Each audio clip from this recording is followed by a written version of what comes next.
know, it's funny. I need the CD promo and a 10, but I don't want the old cert. I have a new. You have a new cert? New cert right there. Don't want to bump. I definitely want this. I don't blame you. After I do this, I gotta see what.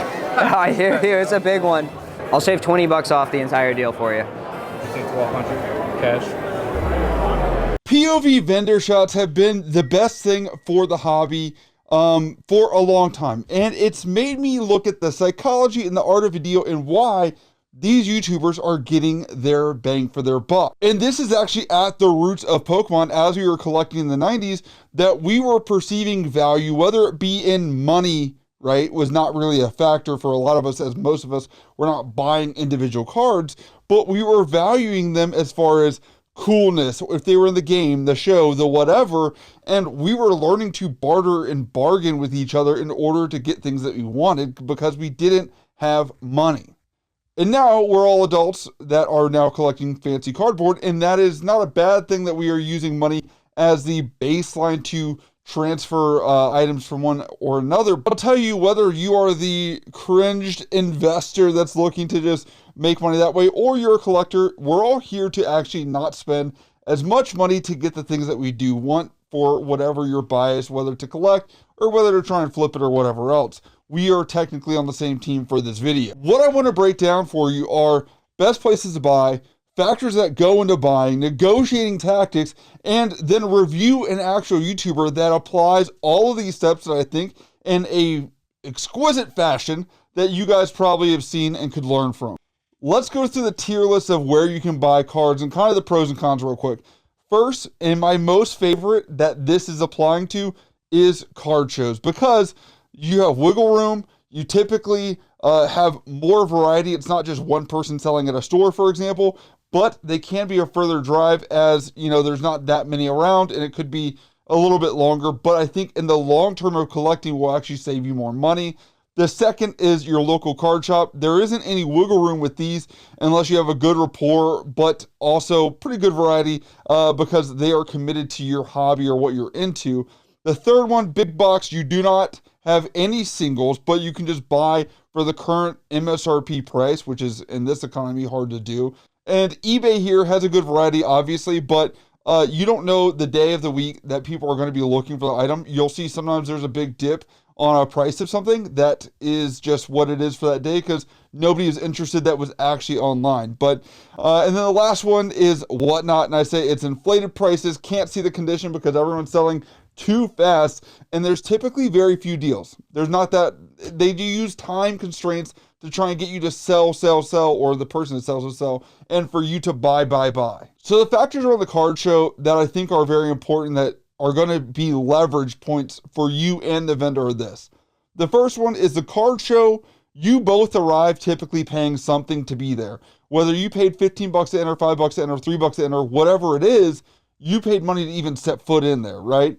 And so you have a bias to show up. Then on top of that, the vendor also has a bias because they've paid to have a table there and are leasing that one table. So when you look at that, you're like, okay, so we're both here to tango. We're already kind of bought in a little bit on some kind of deal. Number two, I would say, is cash money. Money talk. Here comes the money. Money, money, money, money.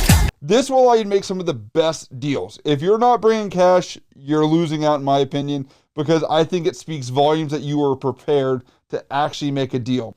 And this is because it's not tracked. There's not any issues with apps, taxes, and fees or whatever associated with it. Even if it's like PayPal, friends and family or whatever, cash says, I am here to make a deal happen.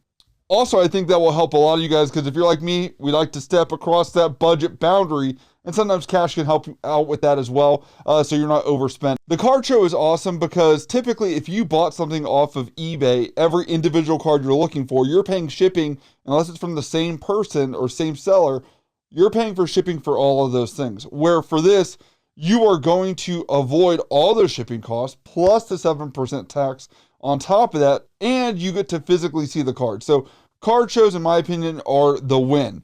Now, the vendor is typically saving money if you do cash as well, because they're not having to do taxes. They're not trying to post it. They're not doing any shipping materials. And you may be able to do some kind of trade where if you know that this vendor is specifically looking for a certain card, they might be trading at a higher amount, or maybe even for their own personal collection where that might help you out. My rule for everybody is you got to do one lap around the entire showroom, because typically the deals that you're looking for, like there's a lot of hot moving cards you're going to see a lot of the tables have, right? But you are not going to die if you don't make a deal the first person you see. And there's been several times where I have seen other deals pop up for a card I wanted where it was a couple bucks less or whatever else. And I'm like, yeah, I'll take that one. That is the beauty of this, is like you can spot and do some comparisons between different vendors, even in the same room. The next thing I'm going to talk about are negotiating tactics that a lot of people really suck at. And I see it all the time on social media that people don't understand how to look like the pros. Which one was it? That one there. Yeah, you got it.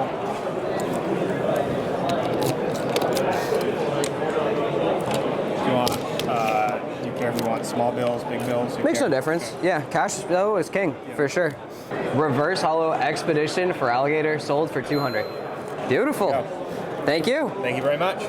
It is very basic. It's not really that much psychology, but there is some to it.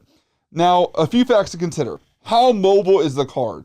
Now, when I say mobile, that is how many sales per day are happening on that card. Because if you are able to check yesterday, there were 5 sales on the same card, and that's been the trend for the past 2 months, there's a lot of data to show you there is strength that this card is actually valued at this amount. There are sales for other cards, such as vintage, for example, which they may have some obscure, like once a year sale, and that could kind of skew or help you have some more wiggle room on those items in comparison. Next off, make sure you have 3 different sources that you're checking, which include TCG Player, the Collector app, and price charting, or whatever you want to choose. I would say choosing 3 of them and kind of looking at all of them to make sure you're not crazy. I've noticed even with myself, when there's something I really want, I typically am like, let's make the deal happen. That's fine, but I'll tell you, the power's in your court at this point. No one's going to come in and snipe that deal out of your hand right then. If you need an extra 5 minutes to check prices and negotiate right on this deal and bring other factors or third parties that may help you bring it down, it's probably worth the 5 minutes to go do that. It's not going to hurt you. It's not like you're going to get some crazy FOMO and miss out. My next negotiating tactic is you will always offer a less price and not be offensive. If you start by saying what the market price is of that card, you are already showing your cards, pun intended, that you don't know what you're talking about, and you are not respecting the vendor, because it's wasted space of air, words. We know we're not going to get there. We already know that. So why even start from that point is what I would say. Let's cut time down. And if you do, actually the vendor probably will respect your deal a little bit more, because they're like, cool, we're just trying to do business and get this over with. And I know for a lot of you guys, this is going to feel uncomfortable, because when we go to the store, I can't go to Target or Walmart and say, I only think this is worth $5 and you have it at $10. We don't do that on a daily basis. I believe these were skills that we grew up doing, but we've kind of lost touch with as we're going through this hobby. I think that's important to kind of recognize. It's okay. Just understand before you make a deal, do your research on those apps and things. And my guidance here with this is 80%. That's where I would start if you want to do a little song and dance. I'll be honest with you. I'm just going to say it straight up. I don't think that going any lower than that is going to help you. If it's too far apart, or if you see comps, you can kind of show them, like, these are all the things you're seeing, how it's all over the place. Like, this is where my offer's at. And kind of that way you're not being rude or disrespectful. It can kind of provide context. That's the only way I'd break that 80% rule, is if it's really just kind of going all over the place as far as the deals that you're seeing online. Next negotiating tactic is going to be following them on Instagram, following them, on any platform that you can, because if you engage with them in between the shows and you say, hey, I saw your Instagram, I saw that you posted about this thing that happened or that thing, more than likely they're going to remember you at some point, because they're like, you're the guy that bought that card, and then there's a story that goes along with it. These communities are very tight knit. There's not that many vendors in a certain region, and people know each other, right? Like, this community is not that big. I'm just telling you that right now. And on top of that, you can say like, hey man, if you don't find a buyer and it's a multi-day event, hit me up. Here's my Instagram. If you remember me as the guy that wanted to buy that, yeah, shoot me something. We might be able to make an offer then. They probably will say, man, that's really, understanding of my situation. Yeah, I'll think about them maybe, even though there's a lot of people, it might be in their favor to get rid of it, as they're maybe looking for more liquidity and having more cash flow. The next part of this bargaining that I'll say that I think is going to help you guys out is talking about cards or the product in third person. Avoid saying stuff like, I love this card and I've been looking for it everywhere. You are giving up every bit of leverage, and these vendors are studying you and doing psychological analysis, whether they consciously or unconsciously know that they are doing it. Now, you can mention things that do downplay the card, like comps online have been pretty all over the place every time I see this, to show that you know the value of the card. But if you don't know anything about that exact card, that's okay as well. You can also show knowledge, be like, oh, I picked up this card and I did this with it. I got it for so many dollars. Like, that can kind of help show that, like, you're not a dummy, you're willing to negotiate, and will actually give you some leverage in those interactions. This next one is be decisive, but also reserved in how you present to the table. This will elude confidence. Like, I would say try and keep your hands in your pockets if you can. That would probably be this like cool demeanor, like, I know what I'm doing. The last negotiating tactic that I have here, and I think it's a very hard skill for a lot of people, and that is doing small talk while doing your scanning of cards, right? Like, these people are sitting here all day just talking about deals. Talk about their lives. Talk about what they're going through. Like, hey, what are you collecting right now? What are you doing?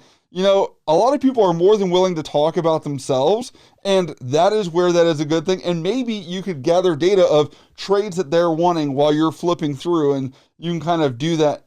As you get better at this, you will be able to do this a lot easier, because you have key cards in your head that you probably have as like, I want these cards. So those are negotiating tactics that I would say are probably going to be very important. But I will tell you, there are some things that I want you to factor in as you are creating the deal. Now, you have the opportunity to compare pricing with the last sold. You can look at the last few sold. With a volatile market of today, you may have a vendor that's like, I only want to go off the last sold, because that is right now real time, as it's constantly moving up and down.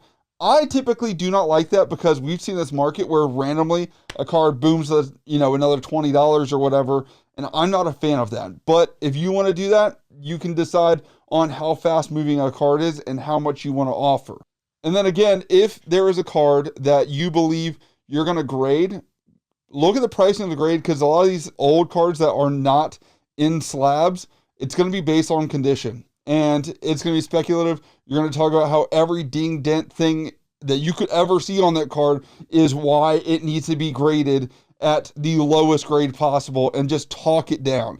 That's fine. If you really think in your head it's a 9, talk about why you think it's going to be a 6. Talk about why the centering is a little off. Talk about why the little white spots are there. Talk about surface, corners, all that stuff. Like, you have to be willing to kind of show everything about this card that makes it not good while you're talking that, while thinking something else in your head of what you're going to do after you get this card. With today's market, there are some cards that are pretty volatile that could be slipped through the cracks or go through. And that is why you need to check binders, is because you know the market. And if you do, you can pick up on certain things that have actually gained value. A lot of vendors have told me that anything in the binder, they're just trying to move. That's it. Like, that is where you're going to get your deals, where you're going to be able to cut off that 80% and probably be just fine, because it's not worth their time. They just want the money to go reinvest into bigger things, bigger things, bigger things. That is where all this flood suit is. How many slabs can they get that are just going to keep getting bigger and bigger? That is how they are growing in this hobby. Now, when making the offer, every vendor right now is typically taking trade around 70 to 80%, depending on what the card is, right? So even if someone's going to go higher, it's usually because of a higher desirability. They can move the card faster. It might be bait for a certain trade that they're looking to do, and to move something quickly in exchange for something else. But you have to remember that every percent closer to the market, you are paying a bigger margin to that vendor, right? I would say if you want to act like a pro, offer 85%. that's typically where you're going to be good, because you're going to see all these hemming and hawing and whatever else. Like, if they need the card moved, sure, you could maybe offer an 80%, but it's probably not going to be that. You are probably going to get 90%. That should be your aim. And I say that because almost every deal you see on social media is ending up around that ballpark of high 80s to about 90, 91%. And with respect, if you're doing bigger deals, you're probably going to be able to move more product with more wiggle room with that. So if you can see a table that maybe has more of the things that you're looking at and has more of the cards that you want, you might be able to square up a deal there, versus even though you could save $1 here or there, it might be better for you to kind of clump those all together. Now, let's look at Clover here. They have a deal that unfolds, and I want to show you, they are making these deals before a trade show is going on or a card show is going on, and they are operating in the idea of volume. So I want you to understand that. That's why they are able to make these deals fast, and they know where the market's at, and they know how to get these deals done faster, and that's why I told you guys the 85%. I'll show you right here. We can grab some slabs from here. I'll take these 3 plus the Tyranitar, the Espeon, and I'll take the Charizard as well. I could take the Rocket actually. How much room do we have here? I think your sticker is $725. Can we do $650? And I'll take more? Sure. Okay. So here he does $650 for 89% for the card's value, which were the most recent, with those characters being the Charizard, Espeon, Tyranitar card, and Sylvia and Altaria, or Altaria, however you want to say it. He knows that Infernip is gaining traction with the recent boom in the illustration rare, but the Shaman, I don't really understand what's happening there. I have no idea. These are older cards, but still more likely to move because the popular Pokemon that are there. So I'll have $650 there. I like the Dark Charizard first. Can I see it? For him, the last one I'm seeing did around $673. If you have room on it. Otherwise, I could pick something else too. Yeah, I can match that. Call it $1,300 cash. I'm calling it $650 on that one. 13 flat, you said? $650 here, $650 there. Sure, yeah. Deal? Awesome. There's $1,300. All right, the pickup. Now, the Charizard he offers here for $750 with the last sold $673. It is going to be a fast mover because it's Charizard. It's still pretty modern, and he offers $650 at 86% of the sticker value that she wants. He is aware that he could sell this for even 10% more and make money from it. But as you can see, they are implementing the rules of the 85%. They're implementing the rules of being casual, executing without having hesitancy, and they're being decisive. You can see that all the things I've told you are exactly what you could do to execute a deal and not give away your leverage, because I think a lot of people are only getting like 95% or maybe a small amount where they could be getting more. But as always, if you guys like what I covered here, just make sure you guys like, comment, subscribe, or like fun stuff, because I think this is a video that I wish I knew as I was starting to go to card shows.